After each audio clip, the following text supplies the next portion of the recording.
Okay, it is 5:30 and this meeting will come to order. Looks like everybody is here. I have some comments before we start the budget hearing. The board's role is to listen. We will not be responding at this time. That being said, a certain level of decorum and civility is expected of all involved so that comments can be respectfully heard. No interruptions from the audience. Clapping rudely interrupts the speaker and drags the meeting out longer.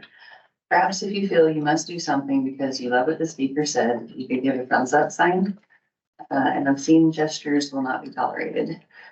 All comments must be about the budget, as this is a budget hearing. Those going off topic will be redirected. I will be calling out the name of the speaker and then mentioning who is on deck to speak after that so the person can get ready. Not usually for a session. I have a question. It says budget related topics, so there's some leeway there, is that right? I would imagine so. Okay, so let's budget. Okay, budget related topics. Sorry, I misspoke. All right, so first. Sure, I have a question. Could I make a quick statement? I suppose. Just wanted to say this May, I ran Tim Plots here. No. Well, if it had to do with the people speaking, but I think we need to say. I just wanted to say real quick, Maybe my position. perhaps it could be read at the next one. This meeting Okay. is for the public to speak. Anyway, all right, so first up, we have Michelle Lippert, and after that, we have Deborah Rose on deck.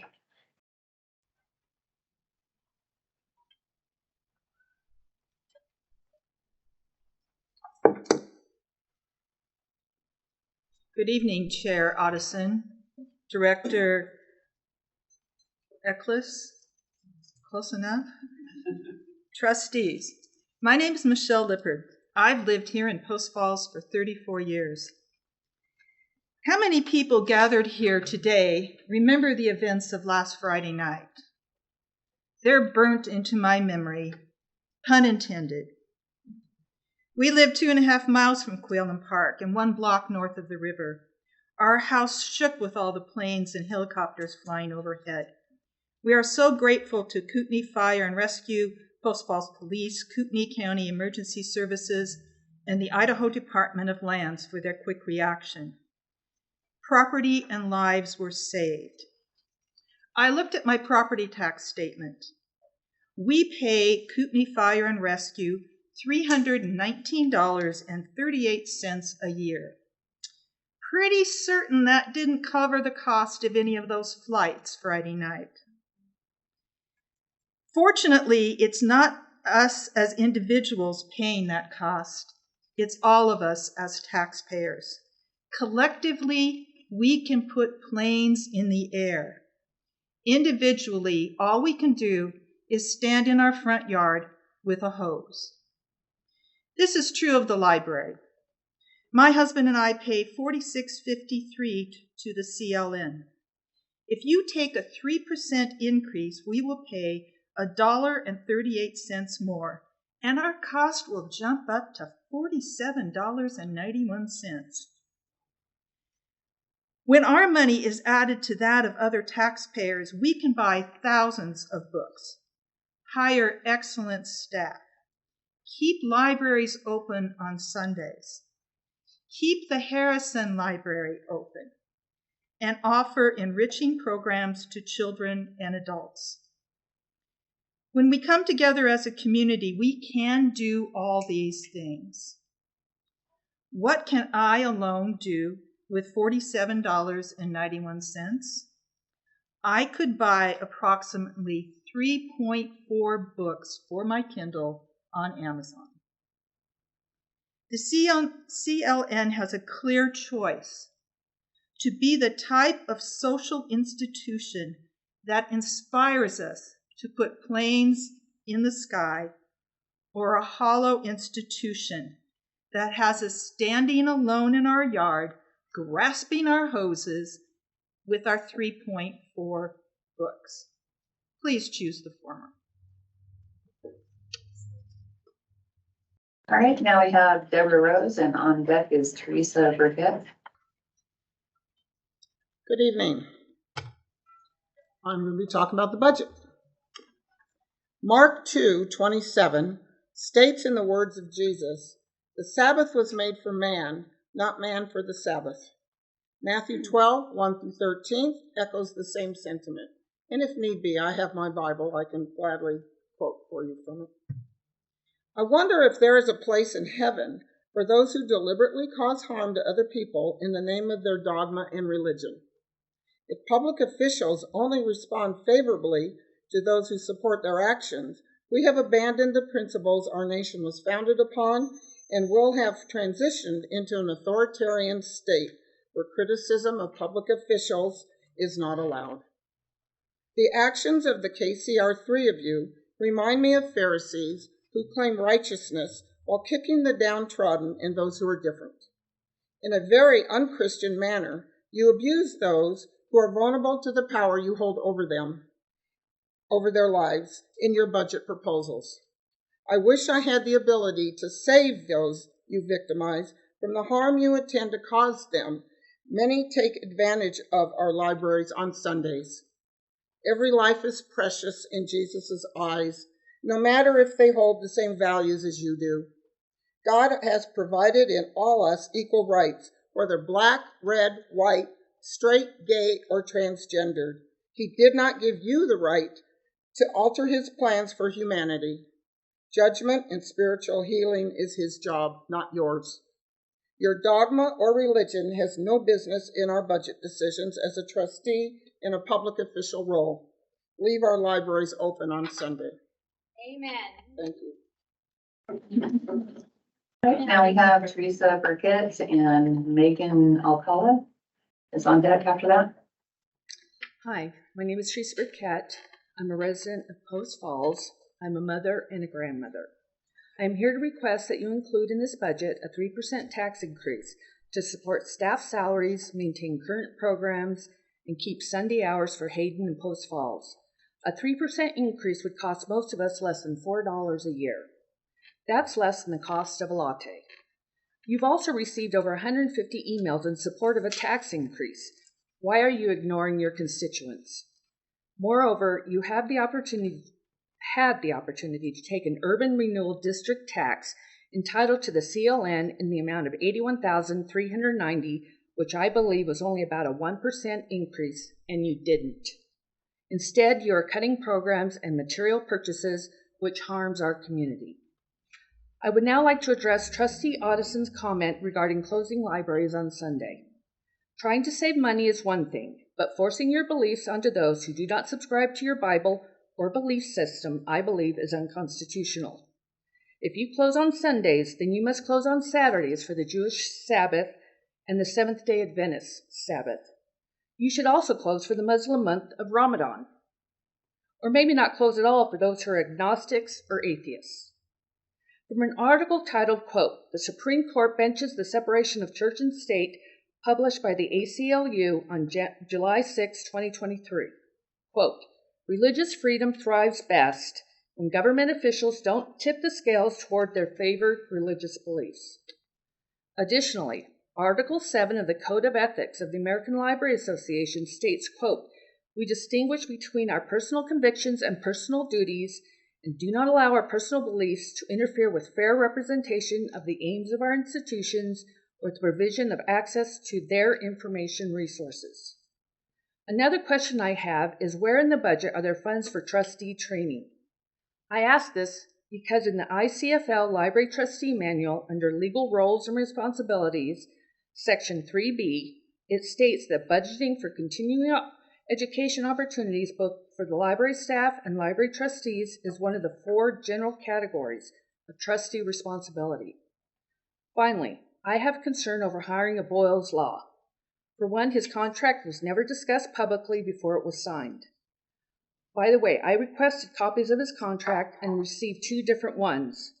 One dated 6/20 and signed by Audison and Ploss on 7/17, and another dated 6/27 and signed only by Audison. So which one is correct, and why the second agreement? And selecting a law firm that clearly charges more than Mr. Gridley's $200 an hour is not fiscally conservative or responsible. Thank you. Now we have Bob Fish and then Teresa Bornhole will be on deck after that. What? Megan O'Connor. Oh, I'm sorry, I skipped ahead. Sorry, Bob. Megan O'Connor from Spirit Lake. I would like to express my support for a tax increase.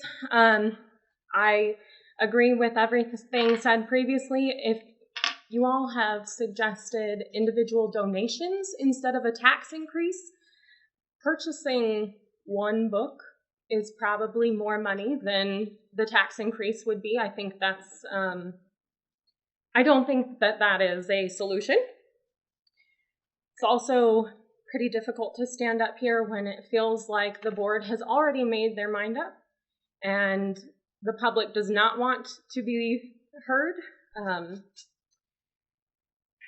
So the budget, I don't think anything should, I understand the youth services team is creative and resourceful. They can deal with some of the cuts that will inevitably come to them. And there does need to be give and take. So maybe there are changes to the summer reading program and there's less money poured into that. There needs to be a common ground. When you paint with such a broad brush and say, we're going to get rid of all outreach programs, for example, you are not just getting rid of the library participating in something like Pride in the Park. You are also getting rid of the library participating in something like National Night Out, which has been combined for the last 2 years with Touch a Truck, that brings children into contact with first responders in their community. My kids have climbed inside a World War II tank. They've been inside a fire truck and SWAT vehicles. Who else gets to say that their kids get to do that? The library participates in that, and I think that the library is a wonderful liaison in the community. I had a family whose son is obsessed with fire trucks, and his response to his mom was, ask Miss Megan. She'll take us to the firehouse. And that was the last large event I did as the youth librarian in Spirit Lake, and there were 75 people there. And that may not have anything to do with literacy. They listened to firemen read their favorite childhood stories, and they had a huge tour of the whole fire station. They climbed in the boats, the ambulance, on the stretcher, everything. We empower discovery. Those kids need to be exposed to things like that, to things like art that are no longer taught inside classrooms. Cutting those programs is not only going to keep children from discovering new things that they love and want to learn more about for the rest of their life, but it's also going to lead to lower attendance in other programs, and it's going to lead to even higher staff turnover. Your staff deserves a pay increase. Mr. Plass had said that if staff wasn't earning enough money, they wouldn't be here. They love their job. So now we have Bob Fish. And on deck after that will be Teresa Bornhole. Good evening. My name is Robert Fish. I'm a former trustee of the library and a resident of the county. Since I served as a trustee several years ago, I've maintained an annual year-end spreadsheet of detailed financial information going all the way back to 2015. The spreadsheet provides line item information on amounts and percentages for each year. Reviewing the report makes it easy to spot changes and expenses from year to year. It also provides a good starting point for creating the following year's budget. The accepted budget, like we're looking at now, reflects the priorities and policies of the library as approved by the trustees. There are several areas of concern that need discussion in this year's proposed budget, but one line item jumps out, for me at least, as it indicates a major change a priority policy for this Board of Trustees. The line item for concern reflects dramatically reduced funding of our collection. During the past 8 years, this expense category was maintained at about 8 to 9% of total revenue, but most of the time it was around 9%. This amount is lower than many libraries we have used in the past for comparison, but this year's budget proposes a reduction from 9% to 5.6% of total revenue. This reduction represents a reduction of $198,000 for our collection, ending in 2024. This is a drop of over 1/3 from previous budget approved by this committee. This means less or sometimes no books and much longer waiting list for our books for our members. Our library system has 3 major components: salary and benefits, proposed at about 60% of our total revenue, and then you have our property, which it gets about 20%, and lastly, but by far the least, our collection, which is proposed at 5.6%, and again, about $198,000 less than normal. I want to posit that our collection is the most important component of our library. Our staff and property are there to assist in the delivery of our collection. Everything except salary has been cut to the bone. Salary, I must be talking slower than... Okay, Teresa Bornville. Good afternoon, members of the board. My name is Dr. Teresa Borenpool. I'm a resident here in Post Falls. And I have to tell you that my favorite memory as a child was going to the library during our summer reading program. The librarians would pull in canoes and tents, and they'd fill them with pillows, and we would all read to our heart's content in the nice air conditioning, marking all of our books to make sure that we got all of those amazing prizes. While that was an incredibly fond memory for me, one memory that really stands out is the art room that was in my hometown library. It was a room with a series of pocket doors, and behind every pocket door was fine art. And you could go to the library and you could check out art pieces to adorn your walls for 30 days. And I just thought that was magical. And I was really surprised at a recent board meeting when I heard one of the trustees say that they didn't know the purpose of a library. And to me, the purpose of a library is discovery. I didn't know about art. I didn't know about fine art until I pulled out those walls. And every time we went, I asked my mom if that's the first place we could go. I understand that many on this board would love nothing more than a headline that says, Board of Trustees increased taxes by 0%. But I can tell you as a person who seeks out that discovery that it's worth the investment, I'm more than happy to pay my share to ensure that the library has what it needs so that the people in our community, both the employees and the children and job seekers that don't have internet at their house, all have access to the incredible resources that the library provides. Might I entice you by some other headlines? Perhaps there could be headlines about the fact that we're paying our librarians a fair wage. Maybe we could have headlines about children that are discovering new things. I heard already about children going to the fire department, and you could be there with a fire hat on. Those are the headlines that make an impact in a community. I support the very, very, very small tax increase because, number one, we're already not paying our bills, meaning that we're not paying our team members their market value, which you all know because the study has been done. And number two, when we stop investing in children and discovery, we are doing a massive disservice to our community. And then once again, the number one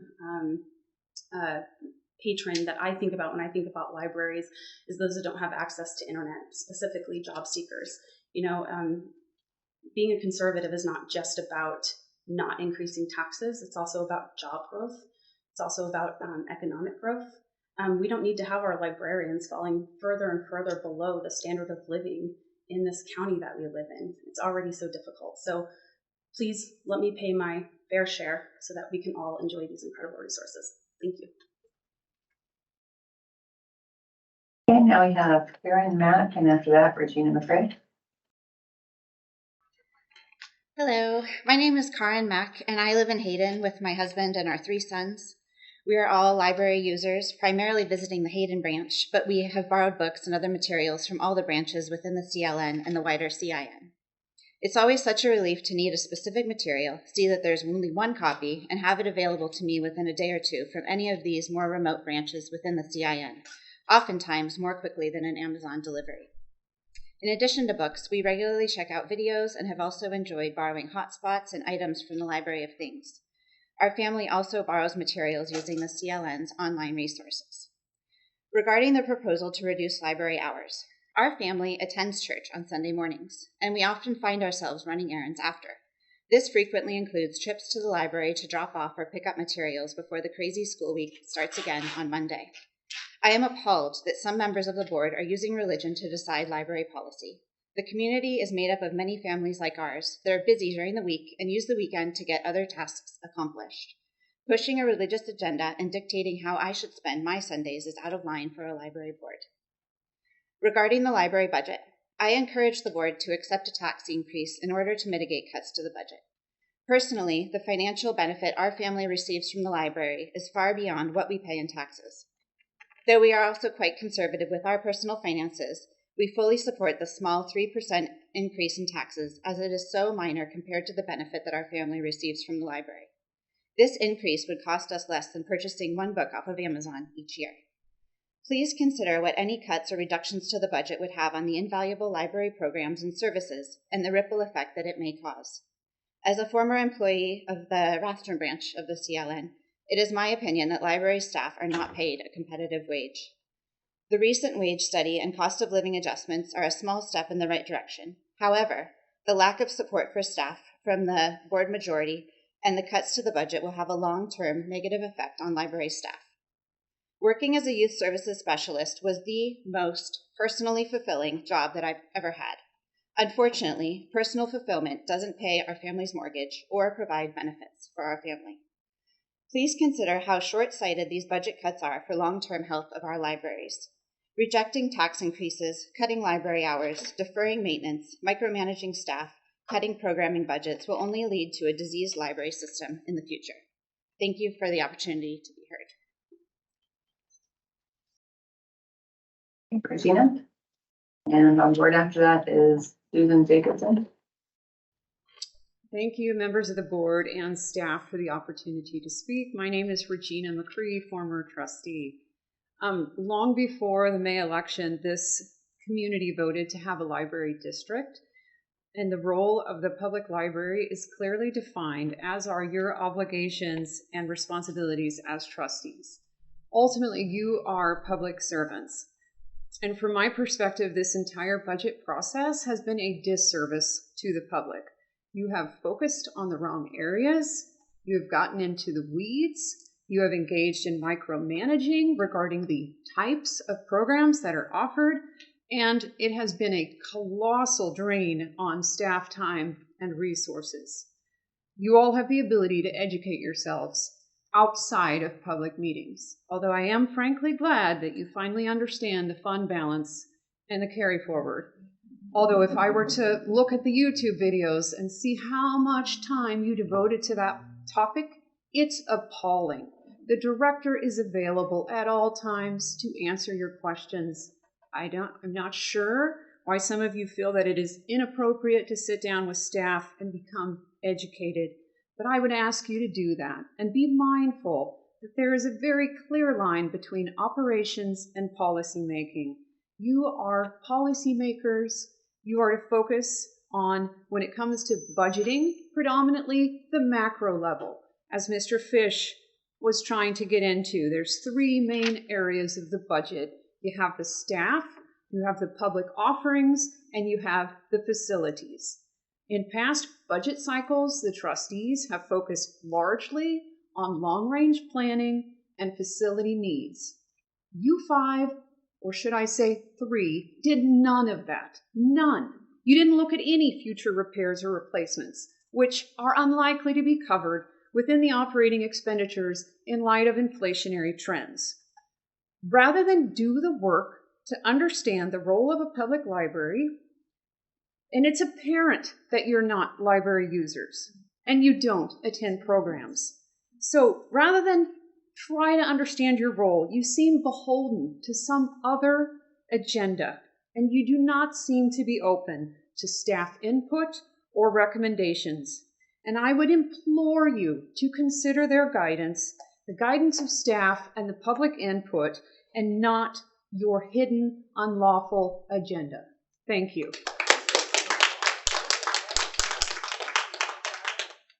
Susan Jacobson, and after that we have Tamara Signs Cornelis.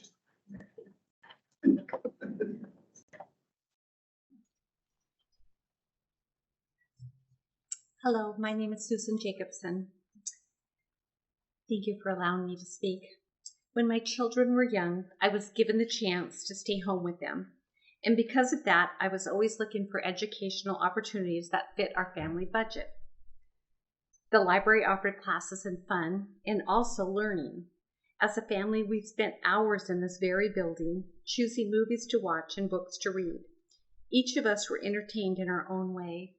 I beg of you to reconsider cutting the library budget that would eliminate these programs that were so beneficial to my family and to many others who are in the same financial situation. The lower income families of our society are the ones that will suffer. Sunday was the day our family spent time at the library. My husband wasn't working on Sunday, and after church we look forward to our special time as a family here. For some families, Sunday is the only time they have together. Thank you. All right, Tamara, and after that we have Julius.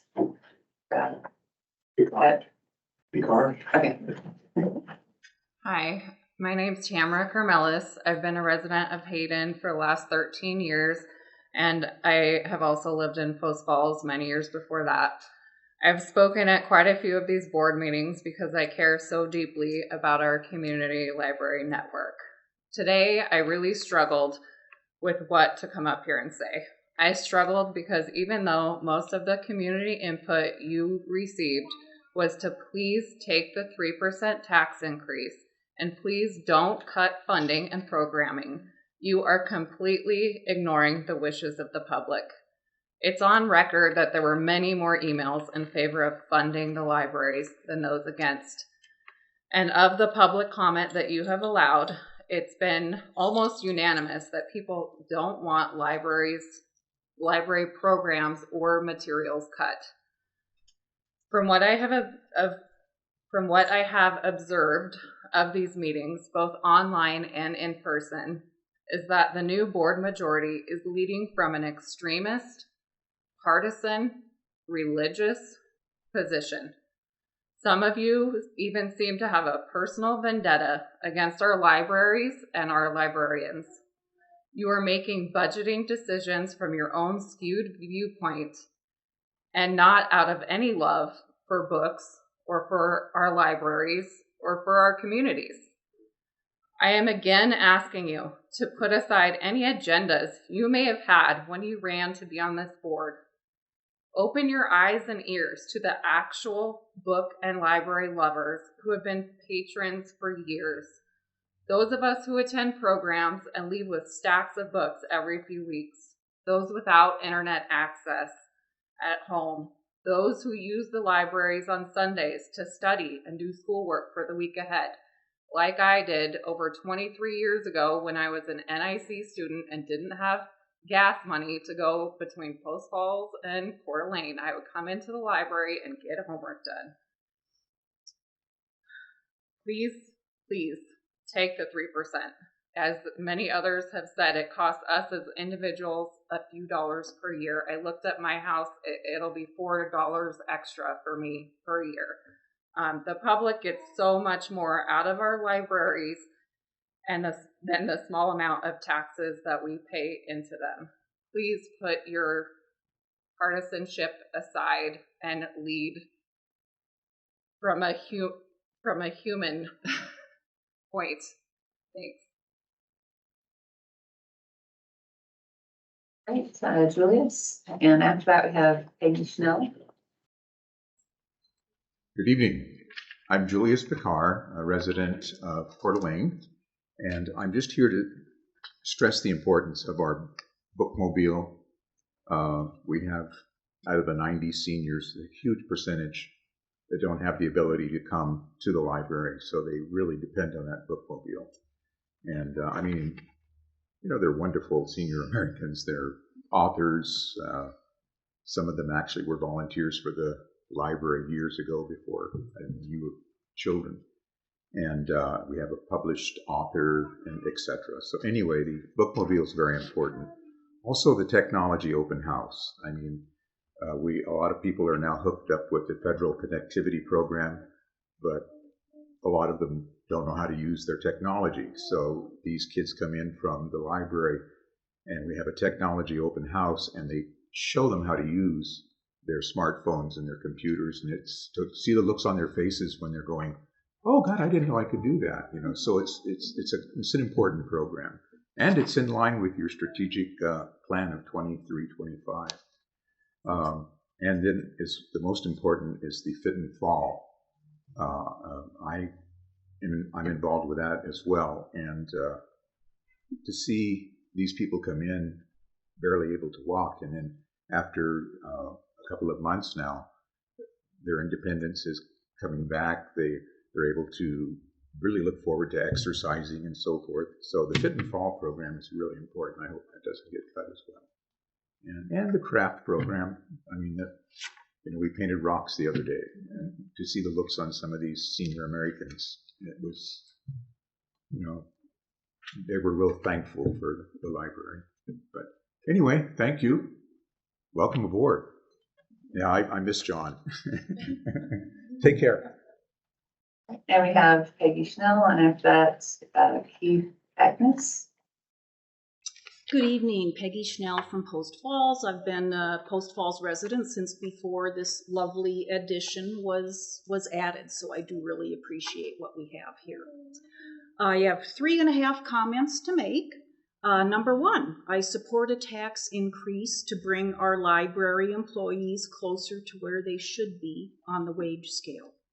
Number two, I support keeping Post Falls and Hayden libraries open on Sundays. Not everyone is in church on Sundays. Not everyone works a predictable Monday through Friday schedule.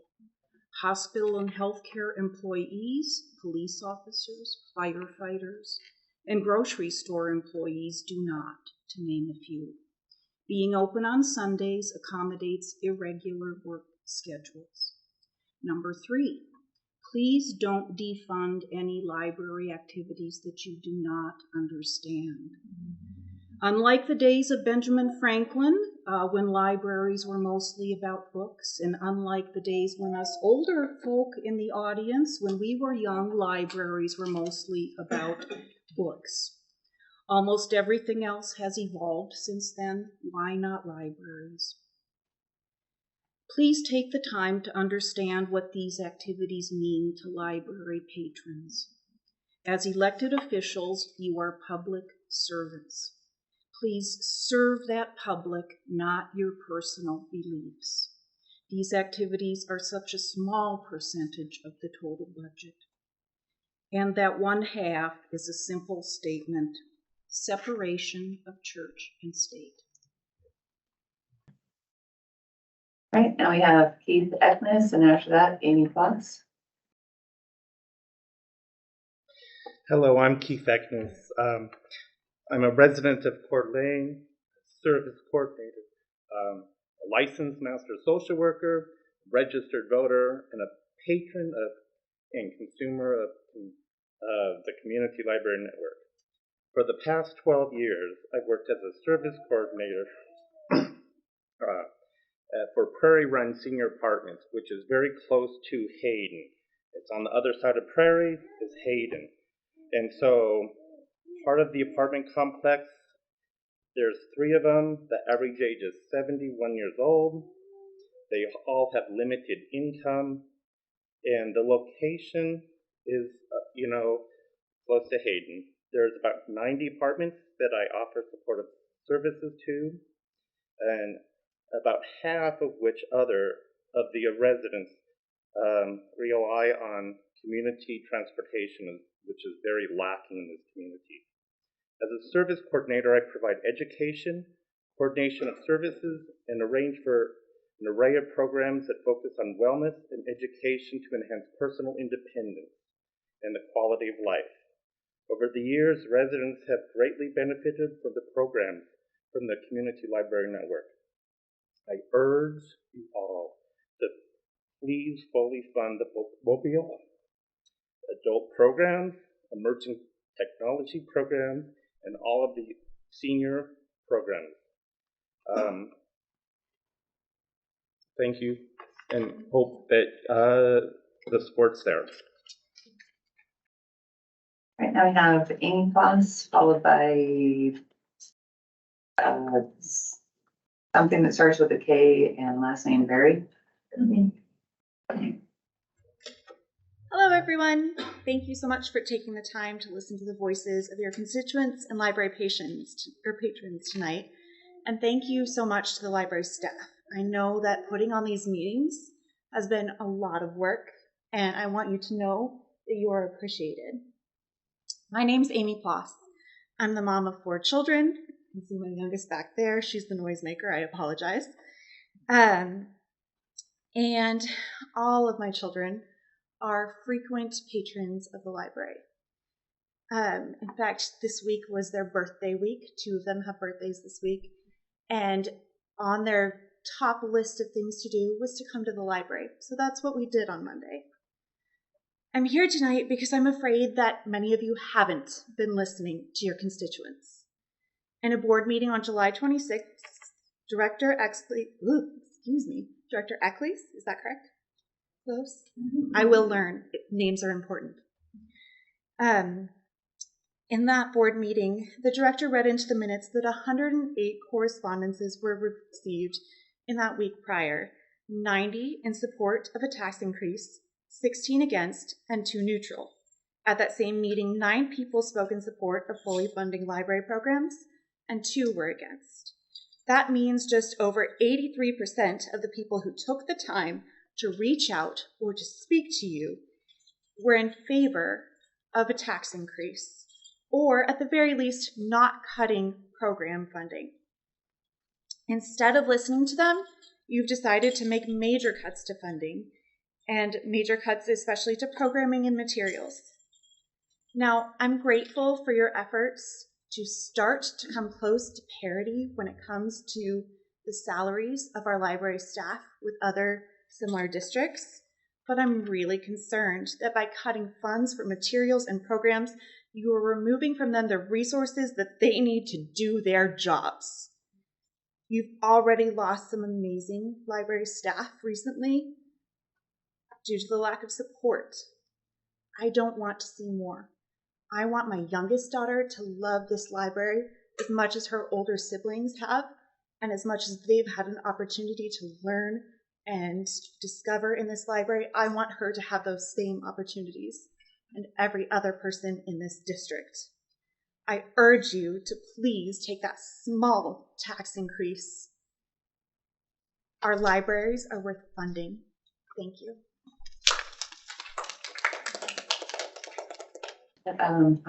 Sorry, I didn't hear the first name. And after that is Carlisa. Carlisa? Yes, pretty good. We have Pat Raffy after that. Ready? Yes. Okay, dear members of the board and our community members. My name is Mrs. Carlisa Berry. I've been a citizen of Post Falls for 33 years, and I'm here to offer my expertise in an area that I'm highly trained and certified in. This area is the subject of enrichment, as it applies to empowering discovery in children and adults. A surgeon has to have many years of training to become certified as an expert in their field. A mechanic is the same. If you have a problem with the engine in your car, you go to a certified mechanic for their expertise. I've been trained and certified to be an expert in the field of education and enrichment.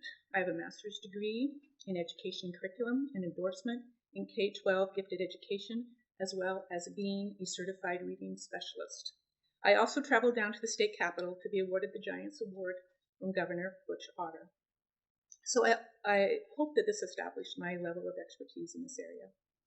When I call the library, I hear the recording say, "We empower discovery." That goes right to the crux of the matter. The library is an equal opportunity enrichment center for the whole community. When I was teaching gifted education in the Post Falls School District, I was offering enrichment to a tiny percentage of the student population. Here I want to stop and make two statements. One, every child has talents and areas of interest that, when supported and enhanced, can lead to the fulfillment of their potentialities. Second statement, every child deserves enrichment opportunities, ones that provide exposure to new things and opportunities to learn those things.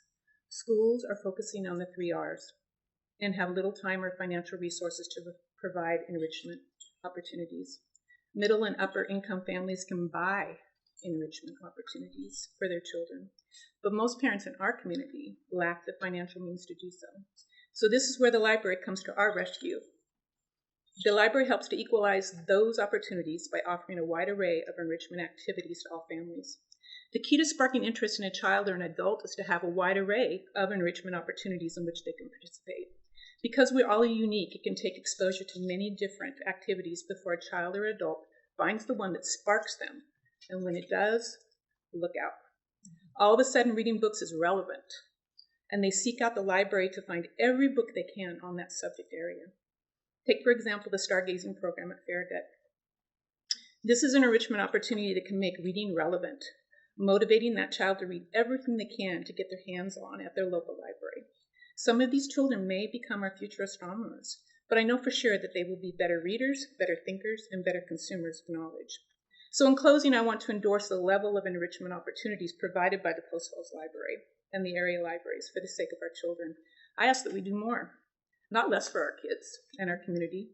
These are our future astronomers, inventors, doctors, engineers, and authors. And if a child becomes none of these, you know what enrichment does? It makes a person happy. And that is worth quite a bit. And Pat Rabbie.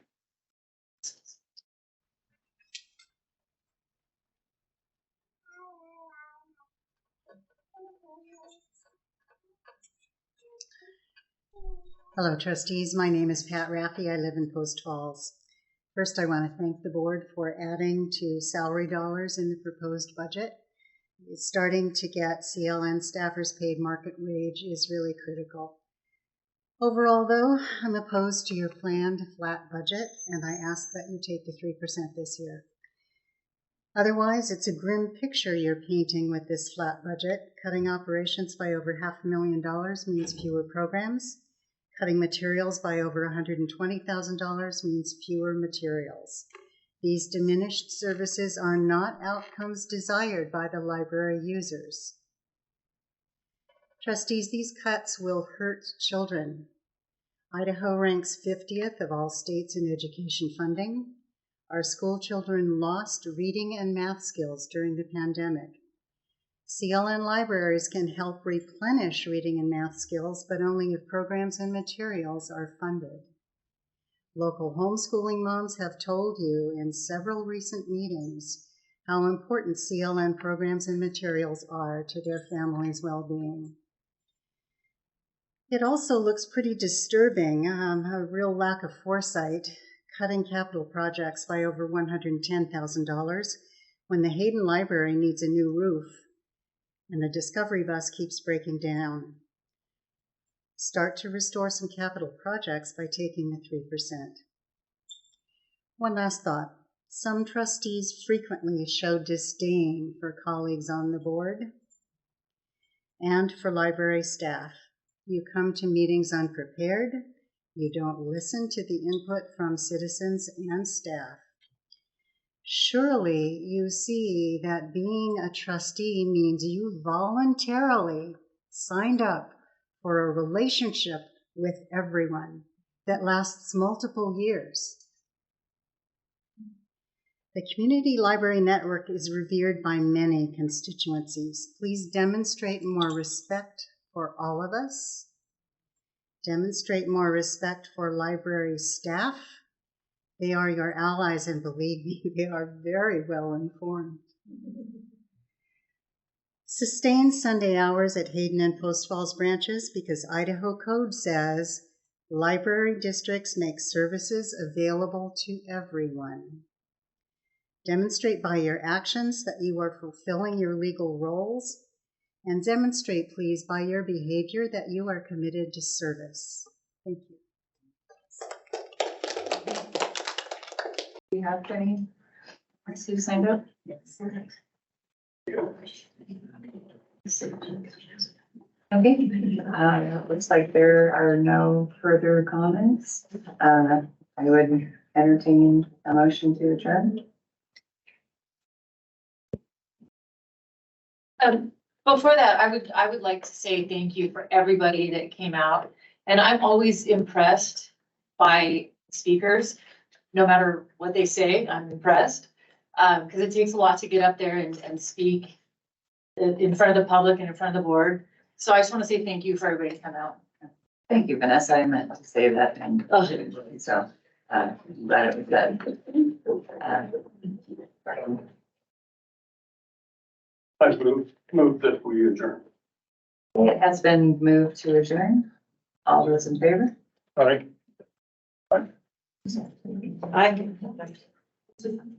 Aye, okay.